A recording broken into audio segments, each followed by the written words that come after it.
Newscast right here on Kaieteur Radio 99.1 and 99.5 FM. Of course, that was just a recap of the weekend review, and it's time for your main newscast for today, Sunday, October 31st, 2021. Let's get to the news in details. Even though the Yellowtail project, the fort to be developed in the Starbuck block, is poised to see its cost going beyond $9 billion, it is still regarded by Hess Corporation as having quote-unquote outstanding economics that will work in the company's favor. The American oil producer, which holds a 30% stake in the Starbuck block, made this disclosure during its 2021 third quarter earnings call on Wednesday last. Specifically, the company's chief operating officer, Greg Hill, disclosed that the final numbers have not been decided for the project, and this would only follow approval by the government. Be that as it may, it has predicted that inflationary pressures on the market will push the costs beyond preliminary estimated of the $9 billion. Hill was keen to note, however, that the super efficient provisions of the Starbuck block production sharing agreement will allow for all expenditures to be recouped. We tell you now that the head of state of Guyana and Barbados have both agreed to the formalization of a gold trading hub on the Caribbean island using gold sourced domestically through a large private sector driven initiative, even as the island's investors eye opportunities in Guyana's forestry sector. The gold initiative was one of the many announced and agreed to between the two countries, and Guyanese President Dr. Irfan Ali on Friday briefed the local media on the outcome of his recent meeting with his Barbadian counterpart, Prime Minister Mia Mottley.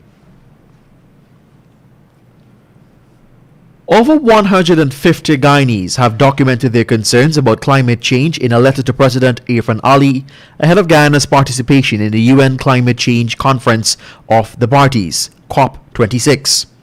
COP26, set to begin today, October 31st, is the most significant global climate summit since countries gathered in Paris in 2015 to sign an accord to limit global warming to 1.5 to 2 degrees Celsius above pre-industrial temperatures.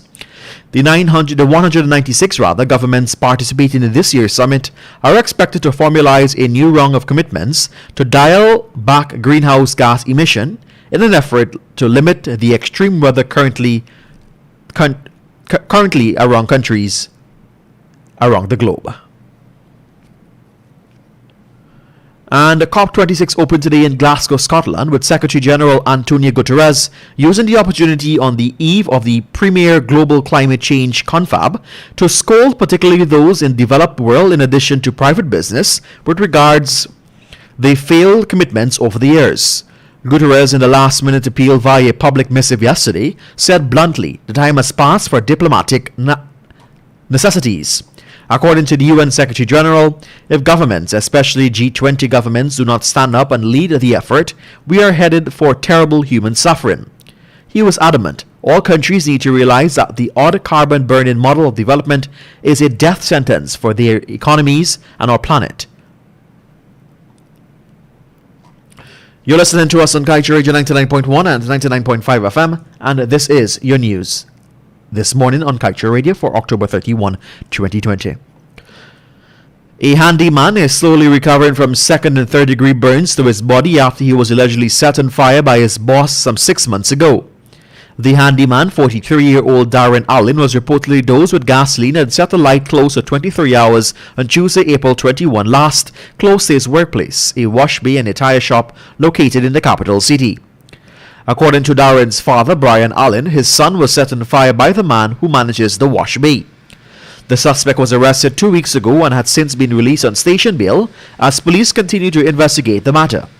We understand that it was only recently that Darren decided to identify his attacker. According to his father, Darren was reluctant to tell police who had set him on fire because he is fearful of the suspect. The man explained that his son suffered from mental illness but was well enough to work as a handyman at the wash bay. Darren reportedly told his father that his boss would regularly beat him up with an iron bar. The man allegedly ordered him to quote-unquote light up the cigarette or receive a bullet to his leg. Darren reportedly chose to light the cigarette, and as he was doing so, the suspect allegedly dosed him with gasoline, causing him to be ignited.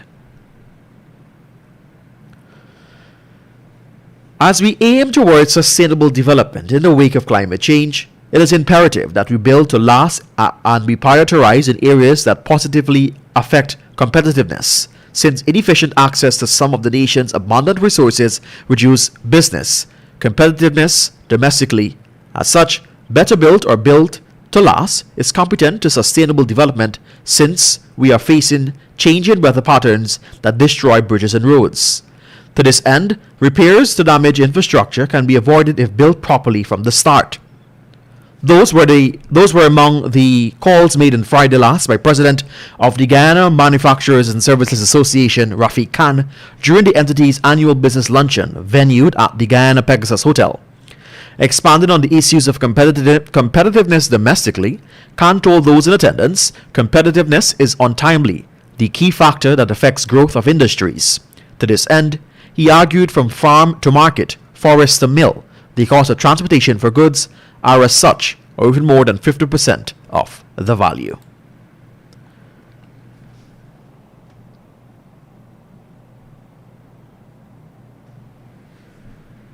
And just before we wrap things up here on your main newscast, let me turn my attention to page 7 of the Kaieteur News that is dedicated of being blunt. We are glad that Guyana's opposition has finally found its voice. Now the opposition is calling for a comprehensive study of the proposed gas-to-shore project. A real opposition can make its mark by exposing the lies and cover-ups of the PPP leadership with the Wales project. A real opposition will not let up. A real opposition would keep the pressure on the PPP for its deceptions and corrupt visions. The visions that really benefits only its leaders and insiders. And with that, we've come to the end of your main newscast on Kaieteur Radio 99.1 and 99.5 FM. Allow me to remind you that you can get the full details of these stories and much more by picking up a copy of the Kaieteur News at a newsstand near you, or head across to our website at kaieteurnewsonline.com. My name is Joshua Van Sleckman. Thank you for joining us, and have a great remainder of your Sunday morning.